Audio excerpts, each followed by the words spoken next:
ఈ ఉదయకాలపు వేళ వాక్యాన్ని వింటున్న మీకు నా హృదయపూర్వకమైన వందనాలు, దేవునికి స్తోత్రాలు. హల్లెలూయా. సామెతల గ్రంథం 1వ అధ్యాయం 32వ వాక్యాన్ని మనం చదువుకుందాం. సామెతల గ్రంథం 1వ అధ్యాయం 32వ వాక్యాన్ని మనం చూస్తే, జ్ఞానము లేని వారు దేవుని విసర్జించి నాశనమగుదురు, బుద్ధిహీనులు క్షేమము కలిగినదని మైమరిచి నిర్మూలమగుదురు. ఈ వాక్యాన్ని మనం గమనిస్తే 2 రకాలైనటువంటి మనుషులు ఇక్కడ కనబడుతున్నారు. ఒకరు జ్ఞానము లేనివారు, రెండవది బుద్ధిహీనత కలిగిన వారు. మరి జ్ఞానము లేనివారు ఎవరిని విసర్జిస్తారంటే సాక్షాత్తు దేవుణ్ణే విసర్జించి నాశనమైపోతారని బైబిల్ గ్రంథం సెలవిస్తూ ఉంది.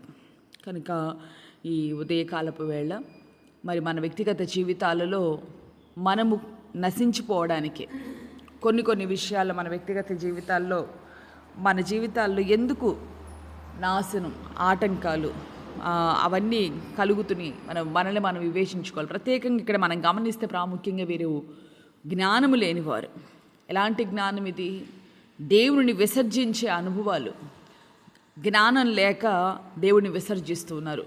కొంతమంది వారు సంఘానికి వెలుపట ఉండి దేవుణ్ణి విసర్జించేవాళ్ళు. కొంతమంది దేవుడి పేరెత్తినా, దేవుడి సేవకులన్నా, దేవుని పనులన్నా వాళ్ళకి ఎంతో ఇదిగా వాళ్ళకి అసహించుకుంటూ హేళనగా చూసేవాళ్ళు, దేవుణ్ణి విసర్జించేవాళ్ళు. విసర్జించడం అనే పదం చాలా భయంకరమైనటువంటి అనుభవం. ఏమాత్రం కూడా ఇక దాని మీద ఇది లేని అనుభవం. విసర్జించడం ప్రాముఖ్యంగా అదుగుదుగో దేవుని విసర్జిస్తూ ఉన్నారంటే వీళ్ళు సాక్షాత్తు. సంఘానికి వెలుపట ఉన్న వాళ్ళు కొందరైతే సంఘములో ఉంటూ మరి దేవుడిని కలిగి ఉన్నామని చెప్పుకుంటూ కూడా కొంతమంది జీవితాల్లో దేవుణ్ణి మేము కలిగి ఉన్నాం అనుకుంటున్నారు, కానీ దేవుణ్ణి, దైవ కార్యాలను కొంతమంది ఏముందిలే అని విసర్జించే అనుభవాలు. దేవుని యొక్క సన్నిధి అన్నా, దేవుని ఏదన్నా ప్రార్థనలు అన్నా, ఇలా ప్రార్థన చేసుకోండి దేవుడు కార్యం చేస్తాడు. కొంతమంది మరి దుఃఖకరమైన విషయం ఏంటంటే, కొంతమంది దేవుని సన్నిధికి వచ్చి కొందరి జీవితాలను మనం గమనిస్తే కొన్ని సంవత్సరాలు అయిన వాళ్ళు కొందరు ఉంటారు. కొన్ని సంవత్సరాల నుంచి దేవుని సన్నిధిని మరిచిన వాళ్ళు కొంతమంది. అలాగా వీళ్ళెవరంటే దేవుని దైవ కార్యాలని విసర్జిస్తూ ఉన్నారు. తెలియకనే అనుకుంటున్నారు నేను దేవుని కోసం ఏదో చేస్తున్నాను. కాదు.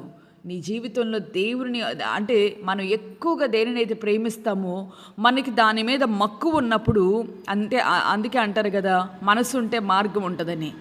నిజంగా నువ్వు దేవుణ్ణి ప్రేమించి దేవుని కార్యాలని, దేవుని సన్నిధిని, పరిచర్యను, దేవుణ్ణి మన దేవుడిని ప్రేమిస్తే ఆ మనసు మనకుంటే మనకెన్నో వెసులుబాట్లు కలుగుతాయి. మరి కొంతమందికి ప్రార్థన అంటే అదని ఇదని ఏదో సాకులు చెప్తూ ఉంటారు. కారణం ఏంటంటే దాని యందు నీకు మనసు లేకపోవడం.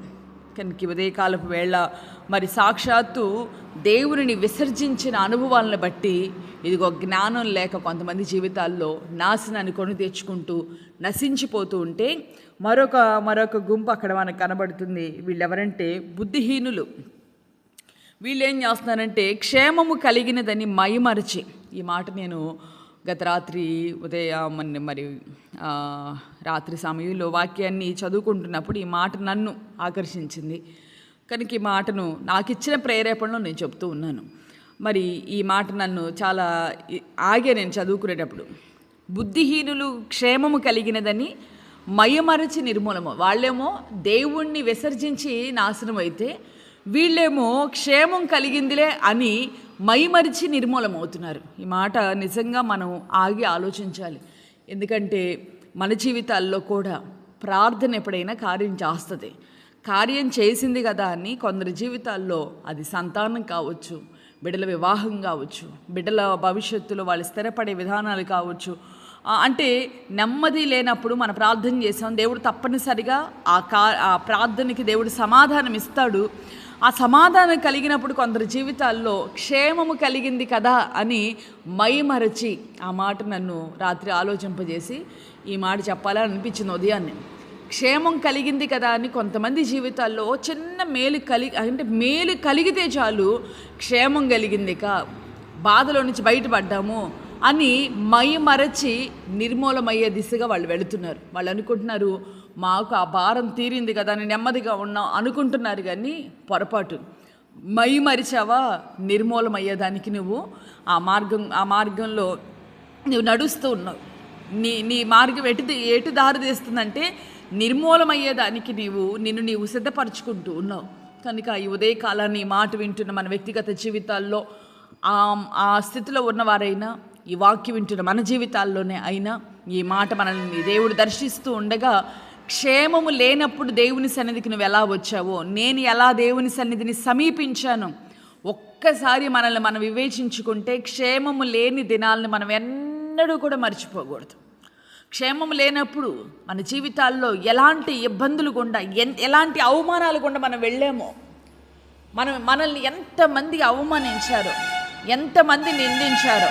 ప్రాముఖ్యంగా మనం గమనిస్తే ఒక మాట ఈ మధ్యకాలంలో ఒక సహోదరి చెప్పడం నేను విన్నాను. అదేంటంటే మనం పైకి వెళ్ళాలి అని అంటే, ప్రాముఖ్యంగా మన మామూలుగా కూడా లోకపరంగా మనం అన్ని విషయాల్లో పైకి వెళ్ళాలంటే ఎవరైనా ఏదైనా మనల్ని అన్నా, ఎవరైనా మనకి ఏదైనా మనల్ని ఇన్సల్ట్ చేసినా, మనకి ఏదైనా కీడు తలపెట్టినా, బైబిల్ చెప్తున్నది ఏంటంటే క్షమించి మరిచిపోండి అనేది బైబిల్ చెప్తున్న సత్యం. ఏంటి? క్షమించాలి, మరిచిపోవాలి అంటే అది దేవుడు చెప్తున్న మాట. మరి ఆమె చెప్పిన ఒక మాట ఏంటంటే క్షమించాలి కానీ మరిచిపోకూడదు అంది. అంటే అది నాకు అంటే బైబిల్ను పక్కన పెట్టి ఆ మాట మనం వినాలా అనేది కాదు, కానీ దానిలో ఉన్న సత్యం ఏంటంటే మామూలుగా క్షమించాలి అంటే రివెంజ్ తీర్చుకోకూడదు, పగ మన లోపల ఉండకూడదు. అరే నన్ను పలానా రోజు ఈ మాట అన్నారు కాబట్టి నేను పగతో ఉండమని కాదు, కానీ ఎప్పుడైతే వాళ్ళు మనల్ని ఏదైతే ఒక మాట అన్నారో, ఇలాంటి పరిస్థితులు కూడా మనల్ని తీసుకొని వెళ్ళారు కదా అనే దానిని మనం కొంచెం మనసులో ఉంచుకోవాలి. అంటే పగ కాదు ఉంచుకునేది, దయచేసి గమనించండి, పగ కాదు ఉంచుకునేది. మనం మరిచిపోయామా మనం ఏమైపోతాం అంటే మనలా పడిపోతాం. అది ఆమె చెప్పిన మాట. మనం దానిని ఎప్పుడు కూడా మనం మరిచిపోకుండా వాటిని అవే మన జీవితాలకి విజయానికి సోపానంగా మనల్ని పైకి తీసుకుని, అంటే మనల్ని పలానారు ఇట్లా అన్నారు, ఈరోజు ఆ మాటలను బట్టి నేను ఇక్కడ ఉన్నాను కనుక ఆ మాటలు నేను మర్చిపోకూడదు అన్నట్లుగా ఈ ఉదయకాలపు వేళ నేనంటాను, నీ జీవితంలో నా జీవితంలో క్షేమము లేని దినాలని కనుక మనం మరిచిపోయామంటే మాత్రం మనం నిర్మూలం అవుతాం. మనం క్షేమం లేనప్పుడు ఎలా ఉన్నాం, మనల్ని ఎలా దేవుడు మనల్ని క్షేమం లేకపోవడం అంటే దేవుడు మనల్ని ఆ దినాన్ని జ్ఞాపకం చేసుకున్నప్పుడు, మన జీవితాల్లో దేవుడు లేనప్పుడు, దేవుడిని కలిగి ఉన్నప్పుడు కూడా కొందరి వ్యక్తిగత మన జీవితాల్లో కొన్ని క్షేమం లేని దినాలు మన జీవితంలోకి వచ్చినాయి చూసారా. ఆ రోజుల్లో మనల్ని జనులు నిందించిన అనుభవాలు, మన కళ్ళల్లో కన్నీళ్లు పెట్టించిన అనుభవాలు, మనం ఏ పరిస్థితులు గుండా వెళ్ళామో అవన్నీ కూడా మర్చిపోకూడదు. అవి మర్చిపోయామంటే మన జీవితంలో నిర్మూలమైపోతాం. మరచి చూడండి, వాళ్ళ జీవితం చెప్తున్నాను కదా, కొంతమంది జీవితాల్లో కొంచెం బిడ్డల వివాహం కోసం బాధపడి కుటుంబంలో నలిగిపోయి ఆ తర్వాత వాళ్ళకి ఒక శ్రేష్టమైనటువంటి వివాహాలు జరిగితే చిన్నదానికే మర్చిపోతున్నారు ఈ రోజున మనుషులు. ఇక మరిచిపోయి మా అంతటి వాళ్ళు ఇంకెవరు లేరన్నట్టుగా, అది వివాహమైనా ఏదైనా ఒక ఉద్యోగం వచ్చిందనుకోండి, అరే ఉద్యోగం రాకముందు నువ్వు ఎలా ఉన్నావు ఆ స్థితి ఇంక గుర్తురాదే వీళ్ళకి. మరిచిపోతున్నారు. వీళ్ళెవరంటే బుద్ధిహీనులు. వీళ్ళు అనుకుంటున్నారు మేము క్షేమంతో ఉన్నాం కదా అని. కాదు, నీవు క్షేమం కలిగిందని మరచి నీవు నిర్మూలతకు నిర్మూలపరచబడేదానికి నీవు అప్పగించుకుంటూ ఉన్నావు. కనుక ఉదయకాలపు వేళ మనలో మాత్రం ఈ అనుభవాలు ఉండకూడదు. ఒకటేమో జ్ఞానము లేక దేవుని విసర్జించడం. దేవుణ్ణి విసర్జించడం ఏంటి అని అంటే, అదిగో దేవుని నువ్వు నిజంగా విసర్జించావు కనుక ఈ రోజున నీకు ప్రార్థన అంటే వెక్కసంగా, ప్రార్థనకి వెళ్ళాలంటే ఇబ్బందిగా, అలాగే వాక్యం చదవాలంటే ఎన్ని సాకులు చెప్తూ ఉన్నాం. గల కారణం మనం దేవుణ్ణి విసర్జించాము. దేవుణ్ణి మనం విసర్జించాం కనుకే ఈ రోజున ఆయన పనులు ఏది చేయాలన్నా మనకి ఎన్ని సాకులు చెప్పుకుంటా వెళుతున్నామో. శరీరం ఒకప్పుడు నీవు దేవుణ్ణి ప్రేమించినప్పుడు నీకు మనసుంది కనుక ఉదయకాలం లేవగలగడం కావచ్చు, దేవుని సన్నిధిలో ప్రార్థన చేయడం కావచ్చు, ఆయన కొరకు నువ్వు ఏదైనా చేయడం కావచ్చు, ఆయన కోసం శ్రమైన కష్టమైన నిందైనా ఏదైనా ఆయన కొరకు నిలబడిన అనుభవాలు ఇవన్నీ ఎందుకు జరిగినంటే దేవుడిని నువ్వు ప్రేమించావు, నేను ప్రేమించాను. ఈ రోజున దేవుడిని మనం విసర్జిస్తున్నాం కనుకనే మన జీవితాల్లో మనం ఏమైపోతున్నాం, నాశనానికి దారితీస్తుందంట. అలాంటి అనుభవం దేవుణ్ణి విసర్జించినప్పుడు నశించిపోతారు జనులు. అలాగే మనం మరొకటి చూసాము, బుద్ధిహీనులు క్షేమం కలిగింది కదా అని మయమరచి నిర్మూలం అవుతారు. కనుక ఇట్టి 2 అనుభవాలు మన జీవితంలో ఉండకూడదు. బుద్ధిహీనత కలిగిన అనుభవాలు, క్షేమం కలిగిందని మయమరిచిపోయి, మరి అంటారు కదా లోకంలో కూడా, ఒళ్ళు తెలియట్లేదు అడిగని. ఎందుకు తెలియట్లా? ఒకప్పుడు నీకు శ్రమలో ఉన్నప్పుడు ఒళ్ళు దగ్గర పెట్టుకుని ఉన్నావు కదా ప్రతి విషయంలో. ఎందుకు నువ్వు ఇలా మైమరిచిపోయే అనుభవాలు ఎందుకు వెళ్ళిపోయావు? చిన్నది కలిగితే కొంచెం దానికే నువ్వు దేవుణ్ణి మర్చిపోతే అలా. కృప వెంబడి మనం కృపను పొందుకోవాలి. ఒక్కదానితోనే మనం ఆగిపోకూడదు. ఒక్క కృప కాదు, కృప వెంబడి కృపను మనం అనుభవించాలి. అందుకొరకు దేవుడు మనల్ని పిలిచాడు. చిన్నదానితోనే దీనికే మనం, అందుకే బైబిల్ గ్రంథం సెలవిస్తుంది, కొందరికి దేవుడు ఇవ్వకుండా శోధిస్తాడంట, కొందరికేమో ఇచ్చి శోధిస్తాడని బైబిల్లో ఉంది. కనుక అది సంతానమే అయినా, దేవుడు ఒకవేళ నీకు ప్రేమించి కుటుంబాన్ని ఇచ్చిన, అంటే ఒకప్పుడు నువ్వు ఏకాంగిగా ఉన్నావు, ఈరోజు నన్ను దేవుడు నేను కుటుంబంగా చేశాడు. ఒకప్పుడు ఉద్యోగం లేదు, దేవుడు ఉద్యోగం ఇచ్చాడు. ఒకప్పుడు నీకు ఏమీ లేని అనుభవాలు, ఆర్థికంగా దేవుడు నీకు స్థితిగతులు ఇచ్చాడు, మంచి కుటుంబాన్ని ఇచ్చి ఉండొచ్చు. ఒకవేళ నీ వాళ్ళు ఒకప్పుడు పలకరించుకోండి నిన్ను అందరూ ద్వేషిస్తారు, ఈ రోజున ఒకవేళ అందరూ నిన్ను దగ్గర తీసుకుంటున్నారేమో. వీటన్నిటిని బట్టి దేవుణ్ణి నువ్వు ఏం చేయాలంటే ప్రతి క్షణం కూడా ఆ గత అనుభవాలని జ్ఞాపకం చేసుకుంటూ, ప్రభువా ఈరోజు నేనేమై ఉన్నానో అదిగో నీ కృప వల్లనే అని గత అనుభవాలను మనం మైమరిచిపోయాను వారిగా మనం ఉండకూడదు. కానీ మనం దేవుని సన్నిధిలో ఇది వీళ్ళు బుద్ధిహీనులు అంటాం. ఇది ఉదయకాలం మనం గమనించాల్సిన చక్కటి మాట అక్కడే ఉంది. నా ఉపదేశాన్ని అంగీకరించువాడు సురక్షితంగా ఉంటాడు, వాడి కీడు వస్తుందన్న భయమే లేకుండా నెమ్మదిగా ఉంటాడు. హల్లెలూయా. ఈ రోజున మన జీవితాల్లో చూడండి, ఎవరో చెప్పాల్సిన అవసరంలా ముందు వాక్యాన్ని పక్కన ఈ మాటలను నువ్వు ధ్యానిస్తున్నప్పుడు ఒక క్షణం ఆలోచించి ఏంటో తెలుసా, ఒక్కొక్కసారి దేవునిలో మనం యథార్థంగా ఉన్నప్పుడు, ఉదయాన్నే ప్రభు సన్నిధికి వస్తున్నాం, ప్రార్థన చేస్తున్నాం, అంతేకాదు దేవుణ్ణి బాగా సమీపంగా ఉన్నప్పుడు ఎలాంటి సమస్య వచ్చినా ధైర్యం ఉంటుంది. ఒకవేళ కనుక దేవుణ్ణి పక్కన పెట్టామంటే చిన్నది కూడా, అందుకే బైబిల్ గ్రంథంలో ఉంది, ఇశ్రాయేలు గురించి దేవుడు అంటాడు, మీరు నన్ను కనుక విసర్జిస్తే మీకేం జరిగేదో తెలుసా, మరి ఆకు శబ్దానికి కూడా మీరు పరిగెత్తారా బాబు. ఏంటంటే ఆకు గదిలినా కూడా ఎవరో శత్రువులు వస్తున్నారో పరిగెత్తారు, అలా చేస్తాను, అలా అవుతుంది మీకు. నన్ను కనుక మీరు విసర్జిస్తే, నా కార్యాలను మీరు మరిచిపోతే. అయితే ఇక్కడ రాయబడిన మాట ఏంటి, దేవుని ఉపదేశాన్ని ఎవరైతే అంగీకరిస్తారో వారు ఎలా ఉంటారు, సురక్షితంగా. అసలు ఆ మాట ఈ రోజుల్లో ఎంత కృప కావాలో ఇలాంటి మాట అనుభవించడానికి. ఎందుకంటే క్షేమమే లేదు కదా, సొంత ఇంట్లో క్షేమం లేదు, బయట క్షేమం లేదు, అసలు ఎక్కడ క్షేమం లేదు. దేవుడు అంటున్నాడు, నా ఉపదేశాన్ని, నా వాక్యాన్ని, నా ఉపదేశాన్ని ఎవరైతే అంగీకరించి దాని ప్రకారంగా నడుస్తారో అట్టివారు మాత్రం సురక్షితంగా, వాళ్ళు ఎక్కడున్నా సరే వాళ్ళకి మాత్రం ప్రొటెక్షన్ అలాగే ఉంటుంది. ఎలాంటి భయంకరమైన స్థితి, అక్కడ ఎలాంటి క్షేమం లేని స్థలమైనప్పటికీ కూడా వీళ్ళకి మాత్రం ఏముంటుంది, గొప్ప ప్రొటెక్షన్ ఉంటుంది, సురక్షితంగా కాపాడబడే అనుభవాలు. వాళ్ళు నీ బిడ్డలు కావచ్చు, యజమానులు కావచ్చు, నీవే కావచ్చు. ఇలాంటి దుర్దినాల్లో ప్రభు చేత నువ్వు సురక్షితంగా కాపాడబడాలి అని అంటే, అంతేకాకుండా చక్కటి మాట, కీడు వస్తుంది నాకు అనే భయమే లేకుండా వాళ్ళు ఎలా ఉంటారంటే నెమ్మదిగా ఉంటారు. ఈ రోజున ఇది బుద్ధిహీనులు ఏం చేస్తున్నారంటే అలా అనుకుంటున్నారు, ఆ సమస్య తీరిపోయింది కదా, కొంచెం మనం గట్టెక్కాం కదా, మనం అన్నట్టుకుంటున్నారు. పొరపాటు. నువ్వు ఎక్కడనో తెలుసా, అదిగో ఆసాపుతా అంటే వాళ్ళు కాలు జారే స్థలంలో ఉన్నారు. ఎందుకంటే ఎగిరెగిరి పడుతున్నారు. మరిచిపోవడం అంటే ఏంటి మరి, కొంచెం దానికే కొంచెం కలిగిందంటే ఎగిరెగిరితే ఏమవుతుందో, కింద కాలు జారి కింద పడతా, అగాధంలో పడతావు. ఈ ఉదయకాలం గమనించాల్సింది, ఉపదేశాన్ని నువ్వు అంగీకరించి నడిస్తే చాలు. అదిగో దేవుని వాక్యానుసారంగా మనం జీవించి, దేవుణ్ణి మనం విసర్జించిన అనుభవాలు ఏమైనా ఉంటే వాటిలో నుంచి సరి చేసుకుందాం, అవి అసలు తీసేసుకుందాం. దేవుని సన్నిధిలో ఇదిగో బుద్ధిహీనత కలిగిన వారి వల్లే అదిగో దేవుడు చేసిన కార్యాలను బట్టి దేవుణ్ణి విసర్జించి ఆ కార్యాలను చూసుకొని మరిచిపోయే అనుభవాలు మన జీవితంలో వద్దు. దేవుని ఉపదేశానుసారంగా జీవిద్దాం. ఇది వీరికి దేవుడిచ్చే కృప ఏంటంటే, అదిగో వారైతే నశించిపోతారంట, నిర్మూలమవుతారంట. కానీ వీరికి దేవుడిచ్చే కృప, వీళ్ళు సురక్షితంగా ఉంటారు. అసలు వాళ్ళు ఎక్కడున్నా, ఎలాంటి భయంకరమైన స్థితిలో ఉన్న క్షేమమే లేదు అక్కడ, అయినప్పటికీ కూడా వీరికి ఏముంటుంది, సురక్షితమైనటువంటి అనుభవాలు. అలాగే కీడు వస్తుంది అనే భయమే లేకుండా నెమ్మదిగా ఉండే అనుభవం. మా గురించి ప్రార్థన చేసుకున్నాం. అందరూ కూడా తీర్మానపూర్వకంగా ప్రార్థన చేసుకున్న, కళ్ళు మూసుకొని ప్రభు సన్నిధిని రోజున నీ జీవితంలో నీ గుండెల్లో ఒకవేళ ఒక దిన ప్రారంభమవుతుందంటే, ఇది ఈ రోజులో నాకు నెమ్మది ఉంది, ఈ రోజంతా నేను క్షేమంగా ఉండగలుగుతాను అన్న గ్యారంటీ నీకుందా? కానీ దేవుని సన్నిధిలో ఉపదేశాన్ని నువ్వు అంగీకరించిన వాడివి అయితే, అలాంటి వ్యక్తికి దేవుడిచ్చే కృప ఏంటో తెలుసా? నా దేవుడు నాకున్నాడు, నా దేవుడు నన్ను సురక్షితంగా కాపాడుతాడు, నన్నైనా, నా బిడ్డలనైనా, నా యజమానునైనా, నా భార్యనైనా, నాకు కలిగిన సమస్తానికి దేవుడు కృప తోడుగా ఉంటుందని, అతనికంట కీడు వస్తుంది అనే భయం లేదంట. నెమ్మదిగా ఉండే అనుభవాలు, భయమే లేని అనుభవాలు.